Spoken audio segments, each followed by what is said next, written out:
faire des sciences, ça a été plus ou moins lié à un professeur que j'avais eu en terminale, qui était un professeur de physique.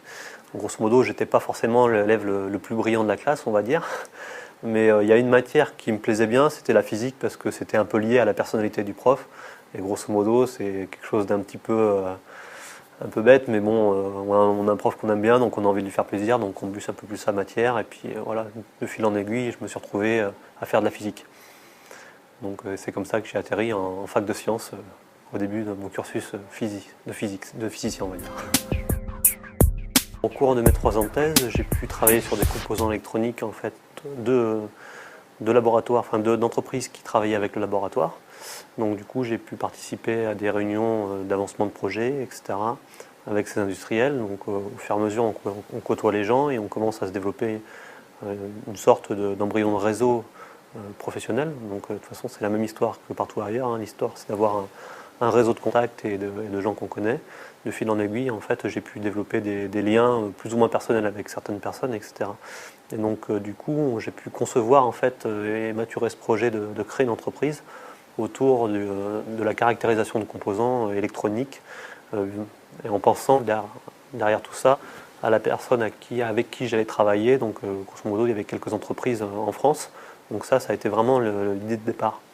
Donc, avant la création d'entreprise, il y a une étude de marché qui a été faite. Et cette étude de marché, bien sûr, a été guidée, orientée. Et donc, on a vu quelques portes ouvertes pour aller justement interroger les gens savaient exactement ce que je pouvais faire, etc.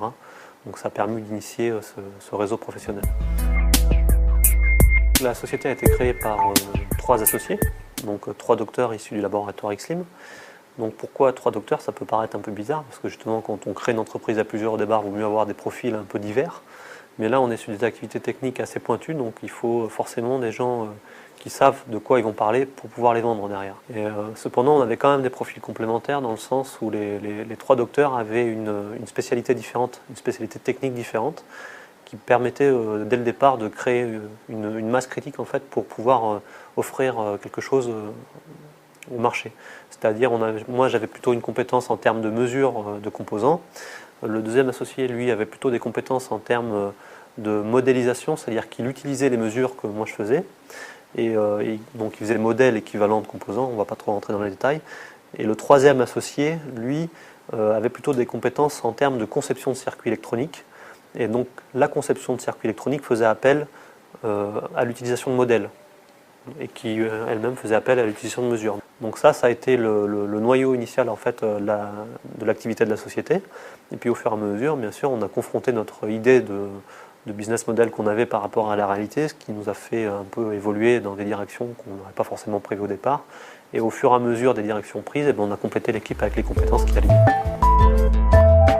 Aujourd'hui, 8 personnes dans la société. Et donc sur les 8, plutôt des profils scientifiques. On a un informaticien en fait, qui vient d'une école d'ingénieurs de Limoges, et sinon les 7 autres sont des docteurs issus de l'université d'XIM. Donc c'est vraiment une équipe très homogène sur le point de vue compétences scientifiques et qui nous permet d'avoir un impact assez important sur des domaines techniques sur lesquels on veut aller.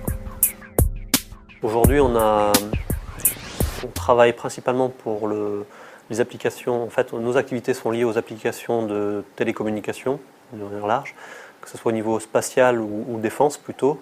Et grosso modo, nos clients, on a 2 types de clients. On a des fonderies, c'est-à-dire des gens qui développent des semi-conducteurs. Et donc, pour donner un nom, par exemple, la société UMS, qui est une filiale de ADS. Et sinon, pour les équipementiers, donc c'est les gens qui utilisent ces composants, en fait. Donc, typiquement, des gens comme Thales ou Alcatel, Motorola, etc. Et pourquoi ces profils, en fait? Simplement parce que nous, on permet de faire un lien entre les deux. C'est-à-dire que les fondeurs développent des composants électroniques. Nous, on a des compétences en termes de caractérisation et de modélisation, c'est-à-dire qu'on apporte un savoir-faire sur comment utiliser ces composants. Et du coup, les équipementiers, eux, sont preneurs de savoir-faire justement pour développer des circuits électroniques qui vont utiliser les potentialités de manière optimale de ces composants.